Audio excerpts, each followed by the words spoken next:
All right, Shabbat Shalom. I want to give all glory, all praises, honor unto Yahweh Bashim Yahushua Bashim Kakodash. I'd like to give double honors to the apostles and the elders of Great Millstone who do rule well. And as always, peace and salutations to the hopeful elect. And the Sasakas pushes truth throughout the four corners of the earth. I'm the brother Yara from the Great Millstone branch. The Gary Camp coming at you another lesson through the spirit and power of Yahweh Bashim Yahushua. And I want to open up with this Ezekiel 21:9. When you go into this chapter, these particular verses here is going to pretty much how the Lord got the swore prepare for the, for our people, man. The 2/3, of you so-called blacks, Latinos, and Native Americans, man. And as the scriptures say, which we constantly bring out, Revelations 12:12, which let's get that real quick before I open up with that, just for edification's sake. Revelations 12:12, therefore rejoice ye heavens. Therefore rejoice ye heavens, and ye that dwell in them. Woe to the inhabitants of the earth and of the sea, for the devil is come down unto you, having great wrath, because he knoweth that he had but a short time. And this devil's finna come down with great wrath upon the people, man. We seeing the stage being set for it, man. They bringing in all these migrants, which a lot of these are like the criminals of the other nations. A lot of them are undercover troops, soldiers, which are going to be used as a pawn and to bring forth chaos and that sword, man. But anyway, this is Ezekiel 21:9. Son of man, prophesy and say, thus saith the Lord, say a sword is sharpened and also furbished. Let's get this in a blue letter. I'll come back to that.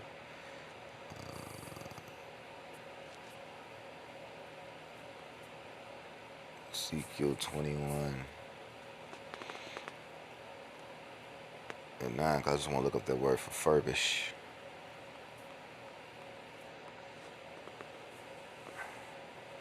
Marat, to bear, polish, smooth, bald. And you polish a sword for what? Just to look at it? Look at it like, oh, it's a nice shiny sword. No, you polish it, you sharpen it for what? So you could slaughter. And that's what the Lord is doing with this, Esau. He said he getting this, because we know, Esau, he's the sword of the Most High. Because who bless, Slakia real quick. Yeah, Slakia. Yeah, so we know the sword on the left hand is Esau. And who blessed Esau with the sword? Isaac. And if you receive in spirit, we know that Isaac was Yahushua, and that was his blessing, the sword, and everything that comes with it. Not just the literal sword, his military might and the weaponry that comes with the military, but also his science, his witchcraft, his sorcery, his media, his deception. That's also the other side of his sword, man. Because it slays the souls of men, man, through its witchcraft. But anyway, verse 10, it said, it is sharpened to make a sore slaughter. It is furbished that it may glitter. Should we then make mirth? So should we be in the spirit of partying and bullshit? No, man. It's good to say real quick. I'm going to jump back to that. Ecclesiastes 3:1. It says, to everything there's a season, a time to every purpose under the heavens. So there's a season for everything. We're not in a season of mirth and partying, man, and having a good time, man. It's not to say we don't have those things, but that's not the spirit we should be pushed upon our people, man. Especially those who's laboring, who's out there on the highways and edges. It's not the image or the spirit we should be, pushing upon our people, man.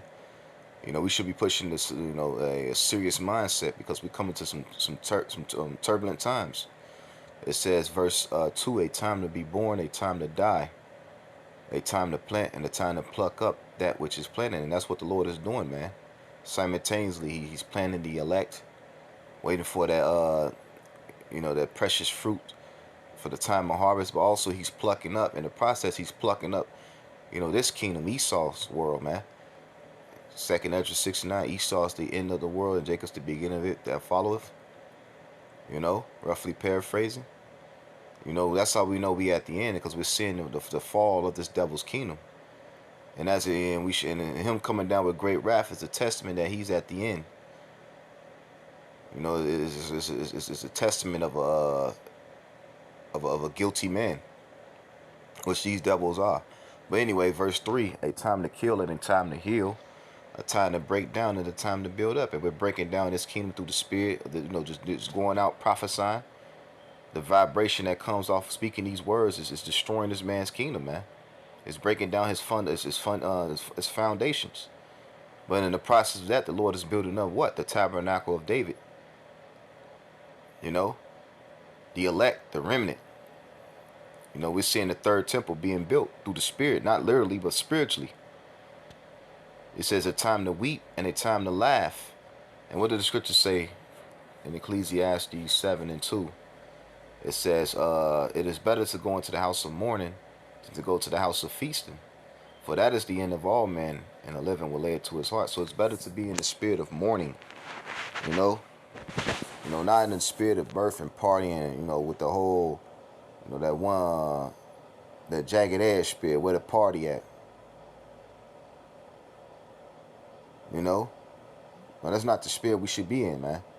It says, verse 3, sorrow is the better than laughter, and even he's supposedly in the camp, one of the members of that group, the Sakari, which, they leaders are going off. But anyway, it says, verse 3, sorrow is better than laughter, for by the sadness of the countenance, the heart is made better.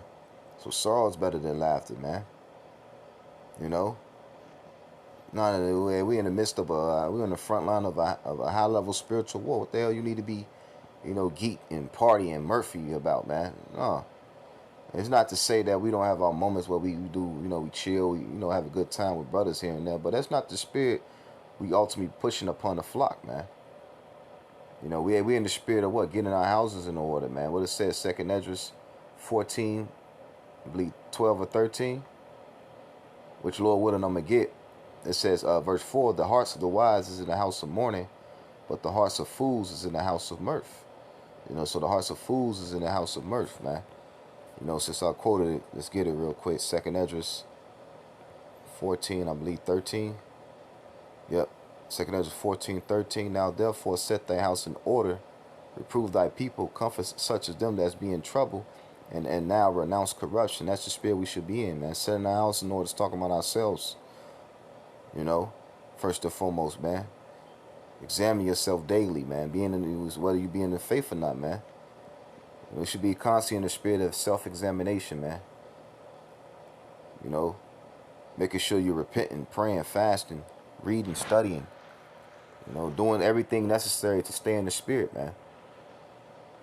In a world that's surrounded, the world that is nothing but infested with wickedness, we have to, walk on the straight path, man.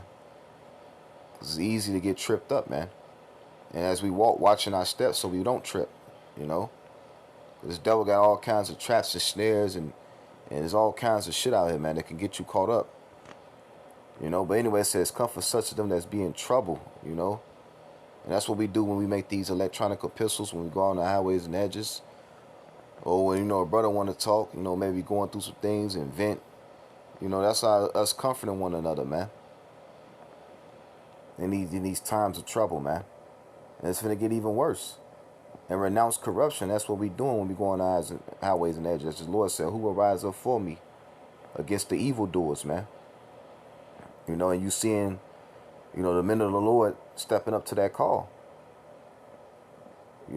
Standing boldly in the face of such as has afflicted us and telling this man that his kingdom is on his way out.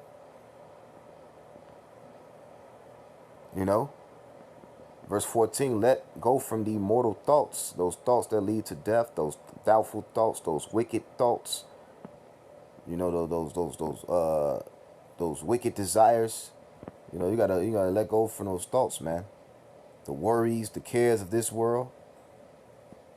And cast away the burdens of men, man. Cast away the burdens of men. What a common nigga should stress about. So something you shouldn't be stressing about.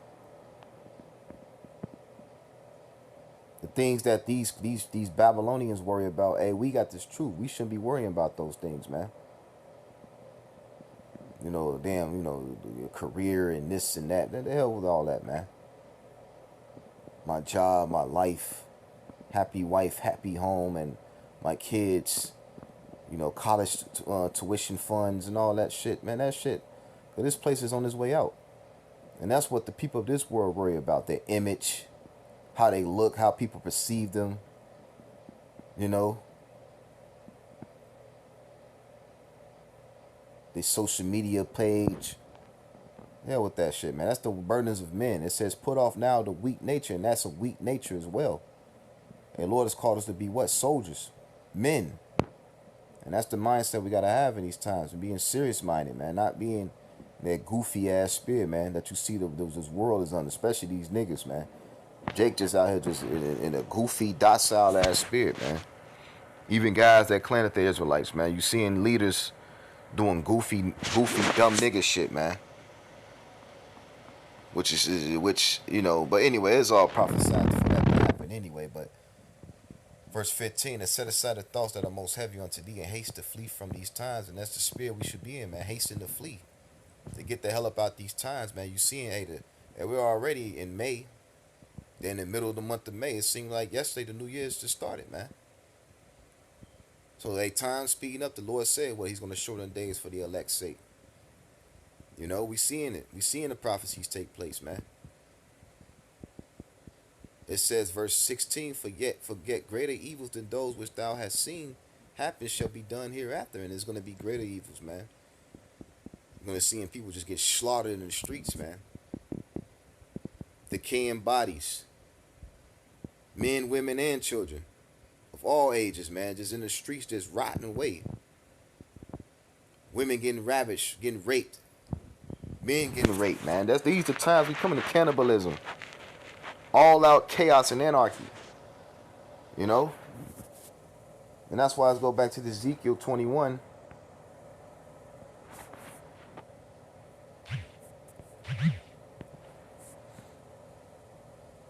And 10 again, it says, it is sharper to make a slaughter. It is furbished that it may glitter. Should we then make mirth? It contendeth the rod of my son as every tree, and he that hath given it to be furbished, that it may be handled. The sword is sharpened, it is furbished to give into the hand of the slayer. And who's the slayer? Esau. Let's get that precept that goes with that. Psalm 17.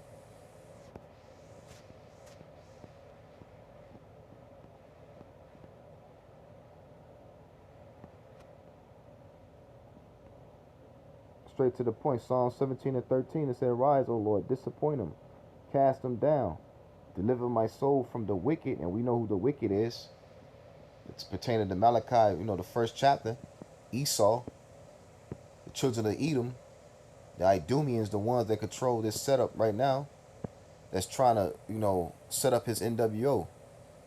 These elites, starting with those elites, which is thy sword. He's the sword of the Lord, man. And what did the scriptures say? What? Even the wicked, the day of evil. Let's do it like this.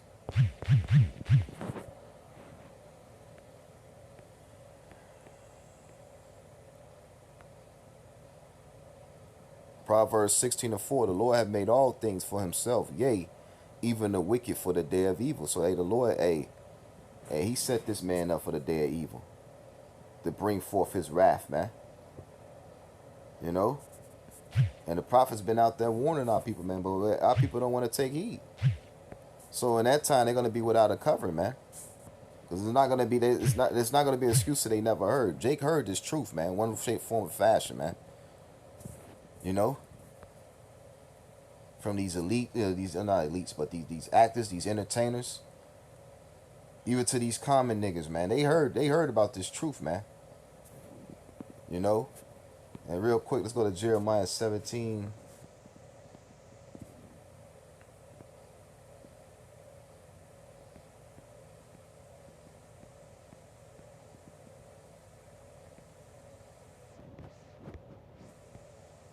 But everybody worried about this Drake and Kendrick beef and the NBA playoffs and all this bullshit that Esau got out here to keep you niggas distracted.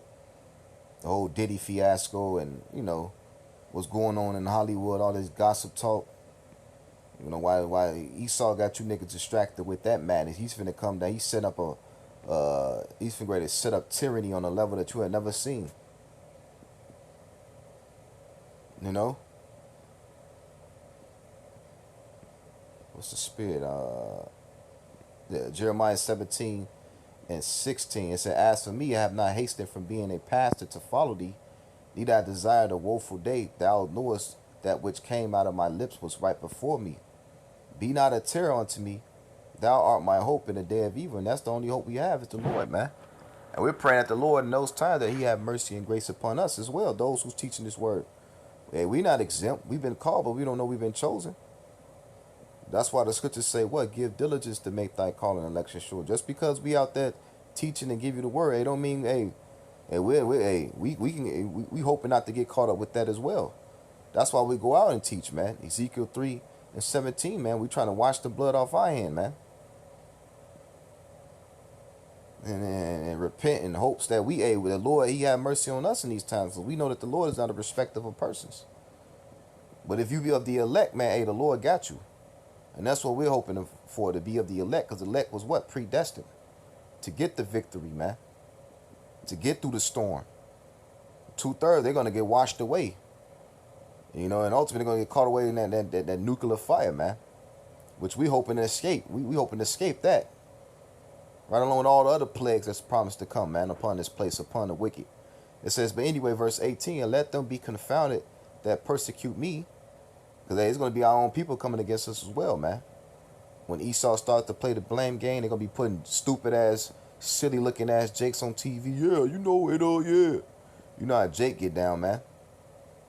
Help form the narrative that we the worst thing on earth. But meanwhile, this devil doing all matters of evil and atrocities. Daily. Hourly. Every minute he's doing something wicked, man. From the chemtrails to the poisoning of the food to the freaky Frankenstein food, all this shit, man. The constant witchcraft and deception being pushed from the media, the wicked music, the frequencies that come with that shit, man. You know, it says verse 18, Jeremiah 17:18 again from the top. It says, "Let them be confounded that persecute me, but let me not be confounded. Let them be dismayed, but let not me be dismayed. Bring upon them the day of evil and to destroy them with a double destruction," man. Hey, man. And let's talk about our people, man, as well. Jake finna get their ass caught up off guard in these times to come, man. And what did the Lord say, man? Because, it's going to be a famine of the word, and Jake going to be looking for us, man.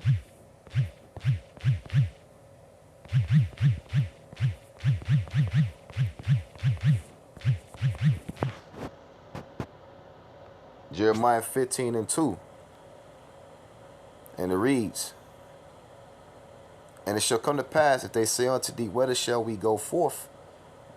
Then thou shalt tell them, Thus saith the Lord, such as for death to death, such as for the sword to the sword, such as for the famine to famine, and such as are for captivity to captivity." You know, you people gonna be getting caught up out there.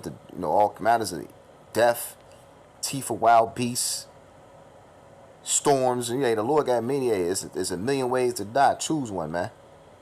The sword. The Lord's gonna be having a lot of people, especially in these cities, man. Cannibalism, famine, man. Concentration camps, man. The Lord got all these things set up, man, for the wicked. You know.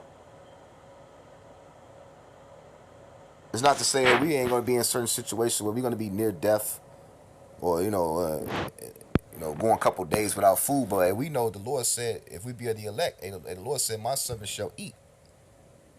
We don't know how that's going to play out exactly, but we believe and trust in that, man. And that's why we give the diligence to make our calling election sure now, not when it's all hell and breaking loose. It's going to be too late at that point. It says Jeremiah 15:3, "And I will point over them four kinds, said the Lord, the sword to slay, and the dogs to tear, the fowls of heaven and the beasts of the earth to devour and to destroy, and I will cause them to be removed into." But that was the point, man. Verse 3, man. The destruction is coming, man. And we're hoping to be a worthy of exemption. Let's get this real quick. Ezekiel 9 and 4. I wasn't going to try to make this too long. Ezekiel 9 and 4 said, and the Lord said unto him, go through the midst of the city, through the midst of Jerusalem, and set a mark upon the foreheads of the men that sigh and cry for all the abominations that be done in the midst thereof. And I know we always bring this out, just in case somebody, never knew. This is the word. This word mark is different than the word mark in Revelation, the 13th chapter. That mark in Revelation 13 is talking about a physical mark, which we know what that is, man. The Dorito chip. As you see in the society become more and more cashless, and they pushing forward towards that digital system. And how they gonna link you to that digital system via that that charagma.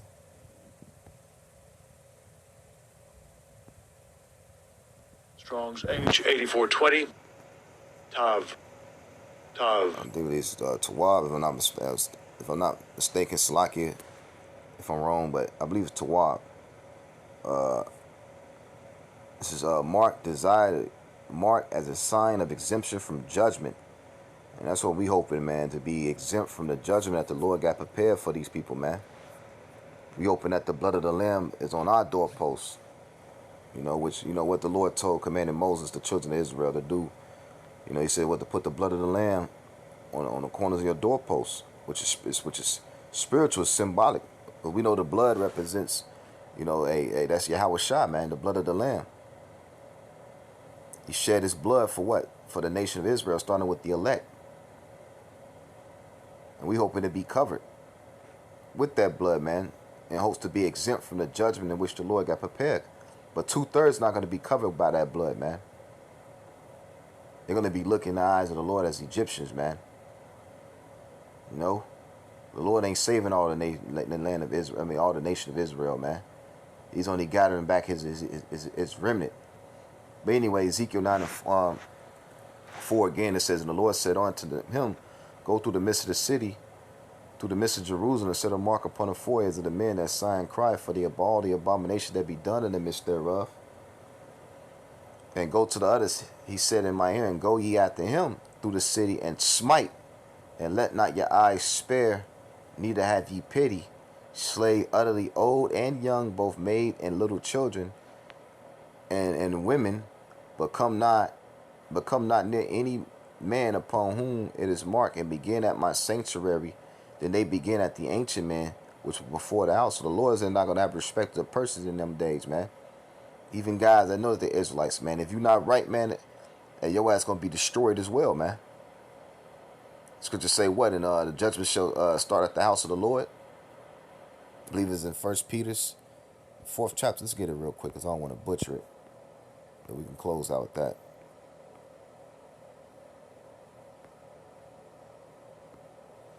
Yeah, 1 Peter 4 and 17. For the time has come that judgment must begin at the house of the Most High. And if it first begin at us, what shall be the end of them that obey not the gospel? And if the righteous scarcely be saved, where shall the ungodly and the sinner appear? Wherefore let them suffer according to the will of the Most High. Commit the keepings of our soul to him in well-doing as unto a faithful creator. Read this in the NLT, the last verse. It says, So if you are suffering in a manner that please the Most High, keep on doing what is right, and trust your lives to the Most High, who created you, for he would never fail you, man. And that's the spirit we got to be in, man. We know judgment is coming. We know the Lord, judgment will begin. That's why, it's so important to make sure we're doing the right thing, especially those that's teaching. We under the heavier, bigger lens, man. Because we gotta practice what we preach. We don't want to be looked as hypocrites. That's speaking first into myself as well, man. Always being mindful of our behavior, man. But at the end of the day, man, as long as we doing what's pleasing the Lord, even if we going through hell, which we're going to catch hell, it's part of the walk. And more hell is coming. But ultimately the Lord got us, man. As long as we put our trust in him, man, he's going to make sure we're going to be protected in the times to come, man. So I'm going to leave it at that. I pray that this video was edifying, as well as this one through the spirit and power of Yahweh Shem Shah. I want to give all glory, all praises, and honor unto Yahweh by Hashem, Yahweh Shah by Hashem Kakwadash. I'd like to give double honors to the apostles and the elders of Great Millstone once again. And peace and salutations to the whole elect. And this is I can push the truth throughout the four corners of the earth. Shalom. Shabbat Shalom.